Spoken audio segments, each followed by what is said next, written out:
at 6. Our Valley News Live storm team is on the road tracking the severe weather for you today. Thank you for joining us. I'm Krista Bain. Severe thunderstorms are making their way to parts of the valley, and our storm team is out on the road to Summit, South Dakota. But let's go right away here to meteorologist Lisa Green. And Lisa, what can we expect out of these storms?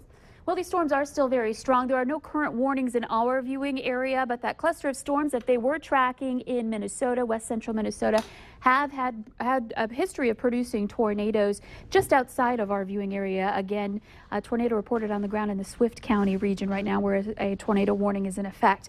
We are also focusing on the James River Valley. There's a cluster of storms there that at times has shown some rotation. We haven't had any reports, no warnings issued, but these storms are on the strong side, moving to the north at about 30 to 40 miles per hour. And as we turn the storm tracks on these storms and we take a look into them, they are likely producing some hail that could be anywhere from, well, very small size hail up to about nickel size at times. And again, this storm into the southeastern part of Stutsman County, moving to the north at 28 miles per hour, making its way toward Ypsilanti, which has already been hit by storms this afternoon. And north of Cullum, a strong storm there. Again, at times, these have been showing some rotation. So as we move on to the other area where we've got storms, there's warnings there. We have a tornado warning in that region, again in Swift County. And look at all that lightning. These are moving to the north as well, eventually approaching Alexandria and moving into Lakes Country at some point tonight. As we expand the view, you can see Fergus Falls is about to get hit by a good rain and thunder shower too, with some embedded areas of thunderstorms in Lakes Country. So these are all moving north, still showing that they are strong at times, with the tornado watch in effect for Grant County in our viewing area until 10 o'clock tonight, and that expands to the south and east of us as well. But I think even the valley where we're not under the watch, we should still be concerned and keep an eye on things. And I will, of course, be here along with meteorologist Hutch Johnson to keep you posted. Of course, thank you so much. You bet. And our Valley News Live storm team is keeping you up to date on these storms. You can also sign up for our Valley News Live text alerts. You can stay up to date on weather alerts and all the breaking news wherever you go. Just head to our website, valleynewslive.com, and click the text alerts button for all the details. And we have new information tonight on 2 assaults that Grand Forks police are investigating. Police have found potential evidence where one of the assaults happened near the 2300 block of 10th Avenue North. They are not sure the 2 assaults that are being investigated are related, but say both assaults have a physical component and potentially a sexual component. Officers have been through the neighborhoods to ask questions and to let everyone know the situation. The man they're looking for is described as a white man around 5'8", of average build, with light-colored shaggy hair and possibly blue eyes, with a raspy voice. He was wearing a dark hooded sweatshirt and jeans with athletic shoes. Police also noted the man was walking alone, or approached women who were walking alone late at night or in the early morning hours. Now, if you have any information, call Grand Forks Police at 701-787-8000. A body has been found after a search for a California man who fell out of a boat in Jewett Lake.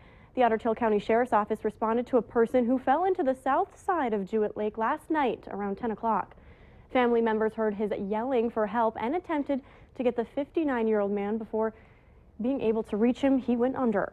Crews were out searching until early morning hours, but could not find him. They continued the search at sunrise this morning, and they were able to locate him. He was not wearing a life preserver. The body of a man recovered from Little Detroit Lake yesterday has been identified as a 33-year-old Marcus Bruce Fales of Detroit Lakes. Detroit Lakes police responded to a report of a missing man at about 2 p.m. yesterday. Fales had not been seen for about a week. This is the first weekend for Uber, the rideshare app that's creating a lot of buzz.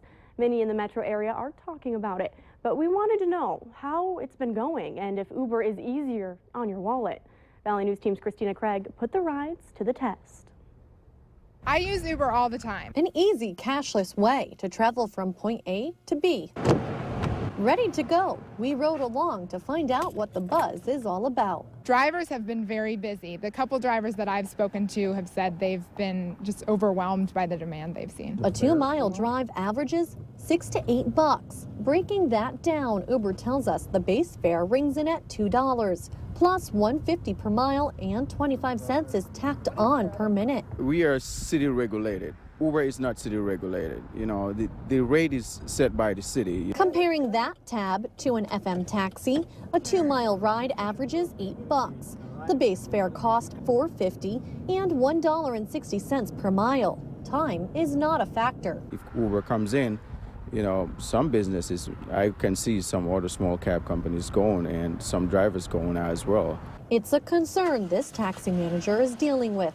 He's also shaking his head at Uber's loose regulations, saying they're not bound by the same city standards. However, a rideshare ordinance was just passed. But also has safety protocols and procedures set in place for riders and drivers. So that includes background checks and insurance. All drivers undergo federal, state, and county background checks. They also undergo a motor vehicle test. Since Uber's launch, drivers have hit the roads, and it's just taking off. In Fargo, Christina Craig, Valley News Live. And to learn more about Uber and how you can use their service for free, just visit us at valleynewslive.com. A huge turnout for a touching ceremony to honor vets who fought in Vietnam. It's all for the opening of an exhibit at the Fargo Air Museum. Tonight on Valley News Live 10 at 10, why veterans are only just beginning to speak about their experiences more than 40 years later. Hard work and dedication paid off for thousands of college students across the valley today. Proud family members and friends filled the Fargo Dome to see the 1,300 NDSU students as they each walked across the stage in their caps and gowns to receive their diploma. And we're proud to announce Valley News Live's weekend producer, Joel Sipper, is now a graduate of NDSU. Congratulations to Joel and the whole NDSU class of 2015, along with both UND and Valley City State University, who also graduated today. The community donated over 50,000 pounds of food to the Letter Carrier Food Drive, and all that food needed to be sorted and packed up. 500 volunteers from Hope Lutheran Church stepped up to help out. Middle schoolers and their parents boxed up canned food items at the John E. Carlson Coliseum in North Fargo. This is the first time the group has taken part. Oh my gosh, the students have worked so hard. They've just been like coming in, they've been grinding, and nobody took super long breaks. Nobody was pretending to go to the bathroom, whatever. The students have worked really, really hard today. We're really proud of them. All the donations will create about 12,000 meals for families in the local area. Food will be divided equally to the Great Plains Food Bank, Dorothy Day Food Pantry, and the Emergency Food Pantry. And before the weather took a turn, nature lovers hit the great outdoors with binoculars in hand for a peek of nature untouched. More than 100 different species were spotted at the 7th annual Fargo Birding Festival held by the Fargo Park District along the Red River property. Forest River property was recently designated as an important bird area by Audubon, Dakota. We look for all species, you know, from the little wood warblers that are up in the tops of the trees to waterfowl like we've just, seen right over here, to vultures and hawks and eagles and falcons. So, whatever we see. This event was free for the entire community, and if you're interested in learning more about it, you can go to valleynewslive.com.